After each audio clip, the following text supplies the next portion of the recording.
प्रसिद्ध उद्योगपती रतन टाटा यांचं निधन झालंय। ब्रीचकांडी रुग्णालयात वयाच्या 86व्या वर्षी त्यांनी अखेरचा श्वास घेतलाय। उद्योग सूर्याचा अस्त झालाय। रतन टाटा कालवश झालेत। रतन टाटा यांचं पार्थिव अंत्यदर्शनासाठी एनसीपीए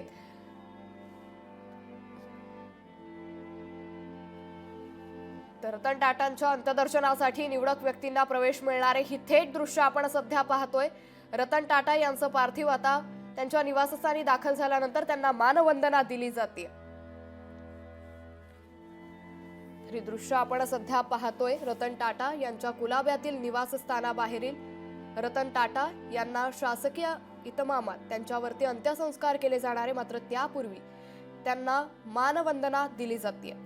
प्रसिद्ध उद्योगपती रतन टाटा यांचं निधन झाले। ब्रीचकांडी रुग्णालयात वयाच्या 86व्या वर्षी त्यांनी अखेरचा श्वास घेतलाय। त्यामुळे उद्योग विश्वावरती आता मोठी शोककळा पसरल्याचं सध्या पाहायला मिळतंय। तर एनसीपीएच्या इथं त्यांचं पार्थिव नेण्यापूर्वी त्यांना मानवंदना ही दिली जाते। ही थेट दृश्य आपण सध्या त्यांच्या निवासस्थानाबाहेरून पाहतोय। त्यांच्या निवासस्थानाच्या इथे रतन टाटा यांना मानवंदना दिली जाते। यावेळी या निवासस्थानाबाहेर मोठ्या प्रमाणात पोलीस बंदोबस्त देखील तैनात करण्यात आलाय। मोठ्या संख्येनं नागरिक या अंत्ययात्रेसाठी दाखल होण्याची शक्यता वर्तवण्यात येते। तर ही दृश्य आपण सध्या पाहतोय। रतन टाटा यांच्या कुलाब्यातील निवासस्थानामधील या ठिकाणी रतन टाटा यांना मानवंदना देण्यात येते।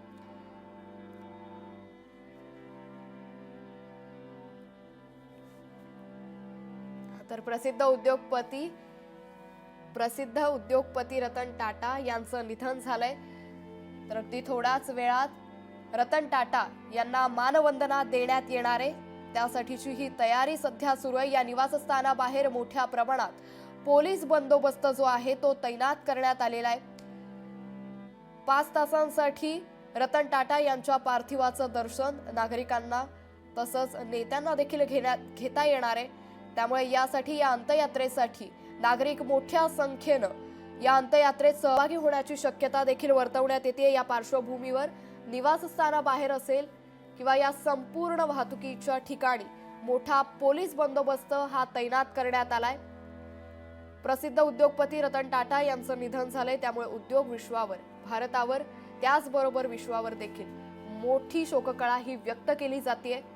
आणि त्याच पार्श्वभूमीवर आता रतन टाटा यांच्या गुलाब्यातील निवासस्थानी त्यांना मानवंदना देण्यासाठी ही तयारी सुरू आहे।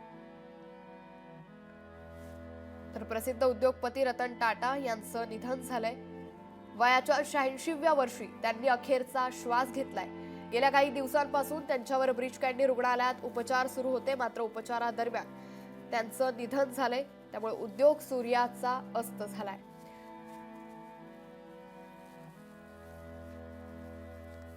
तरी दृश्य सध्या आपण पाहतोय।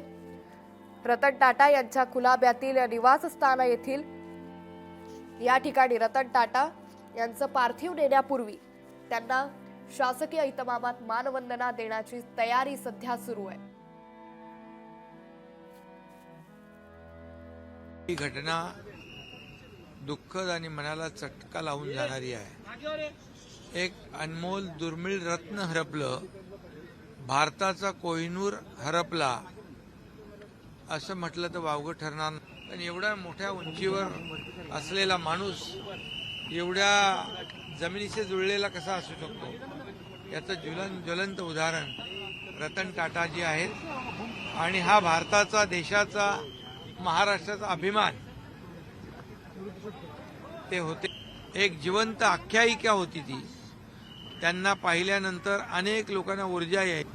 मी महाराष्ट्र शासनाच्या वतीने 12.5 कोटी जनतेच्या वतीने त्यांना मी भावपूर्ण श्रद्धांजली अर्पण करतो। विविध क्षेत्रांमध्ये त्यांनी समाज उपयोगी केलेलं जे काम आहे, संशोधनाच्या क्षेत्रात केलेलं जे काम आहे, अशा सगळ्याच गोष्टी मला असं वाटतं अतिशय पथदर्शी अशा प्रकारच्या आहेत। त्यामुळे रतन टाटा एक असं व्यक्ती आहेत की जे स्वतःपेक्षा समाजाकरता आणि देशाकरता जास्त जगले आहेत।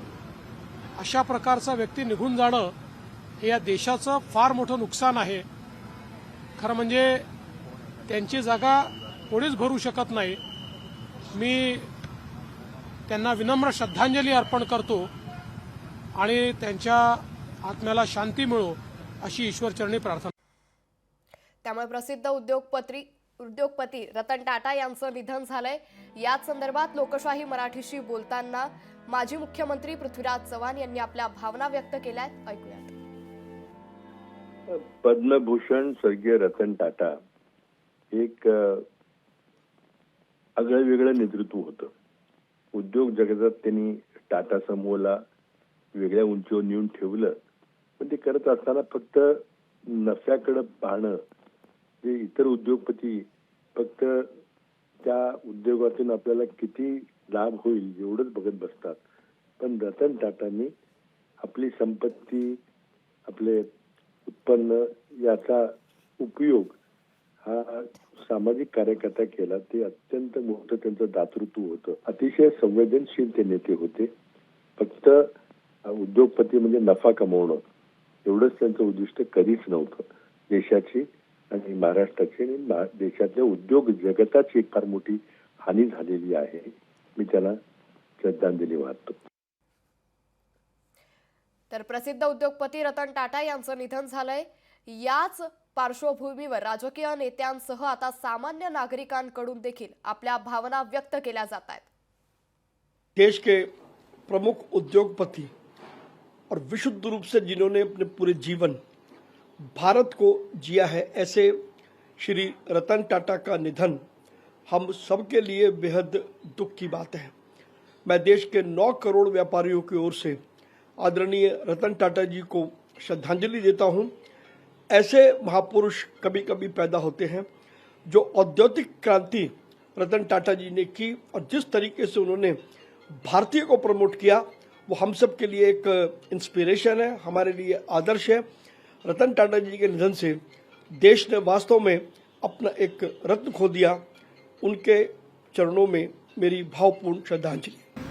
जानकर हम सबको बहुत दुख हुआ कि ये अभी नहीं रहे, लेकिन बहुत बुरा लग रहा है कि रतन टाटा जी जो हैं वो हमारे हृदय पे, मतलब सही कहो तो सही में वो राज कर रहे थे. जो भारत की अर्थव्यवस्था को उन्होंने देश और विदेश में इतना उन्होंने आगे बढ़ाया, नाम किया. आज पूरा देश श्रद्धा से जब भी टाटा ग्रुप का नाम आता है तो मन में एक बहुत बड़ी एक सम्मान की भावना आती है. और बहुत ये जानकर दुख लगा कि ऐसा. लोकशाही मराठी ऐका, पहा, जागरूक रहा.